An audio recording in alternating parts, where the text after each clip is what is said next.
Is there any such thing as fighting fair?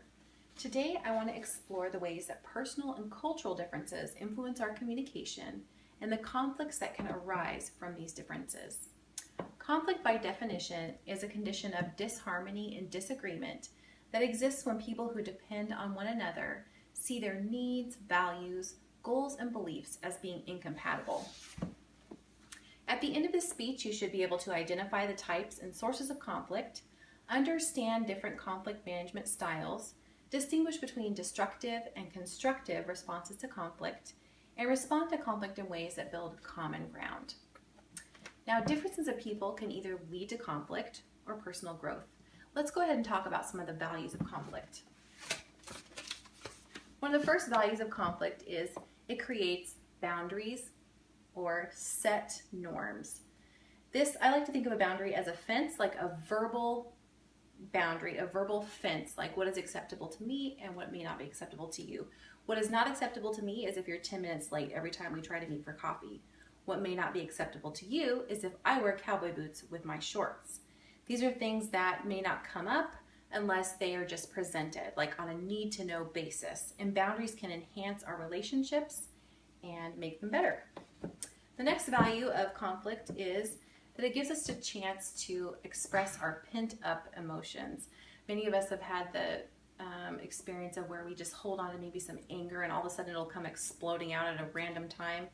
Well, this can be, if it's dealt with properly, can be a stepping stone in a relationship and actually can be valuable in conflict. The next value of conflict is identifying individual needs. I have an individual need to have Fruit Loops for breakfast, and my husband has an individual need to have pancakes. Before we met each other and decided to commit our lives to each other, we did not know this about each other.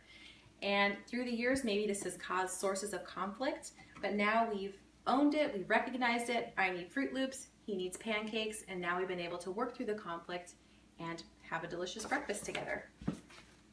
Now we've talked about the values of conflict, so the next thing that we're going to do is talk about the things that cause conflict in relationships. And sources of conflict are competing relationship needs, and it includes something called dialectical tensions. Dialectical tensions are ongoing, changing needs that are often opposite or they may seem contradictory to each other. One of the first ones is called autonomy and connection, and this is, do I want to be independent and not in a relationship, or do I want to be in a relationship? These two things you have to weigh out and balance. My independent self, what does my independent self look like being in a relationship? And these two things you have to decide, is it worth it to me? What do I have to give in this relationship? And, is it worth it for me to stay single, or is it worth it for me to be in a relationship? Those things can cause conflict, but they can be positive conflict. The next thing that can cause conflict is expression versus privacy. Expression says, I want to share my feelings with you. Privacy says, I do not. We do this in different levels and depending on the relationship that we're in. Like with my immediate family, I want to be vulnerable. I want to share my feelings.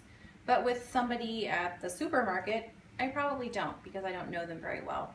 This also can be done with levels of trust. If I trust you, then I'm going to share more with you. If you've proven to be trustworthy in the past, then I'm going to be willing to share my feelings with you. And this can cause conflict in relationships because maybe I feel like I want you to open up more to me and maybe you're not ready to do that. But as we work through that, then the relationship gets bigger and better and we're able to share back and forth with each other. The next thing that can cause conflict is called stability change. Stability change says that stability says I want to stay on this deck because I've been on this deck for the last 10 years and I know what it does and it's dependable and I like it here. Change says maybe I want to step off the deck and go out and see what all the beautiful color is on the horizon there.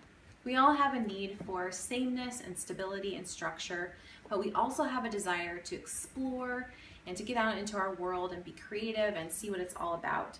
And that can be kind of a tug of war inside of us about what we're willing to step out for and what we're not willing to step out for.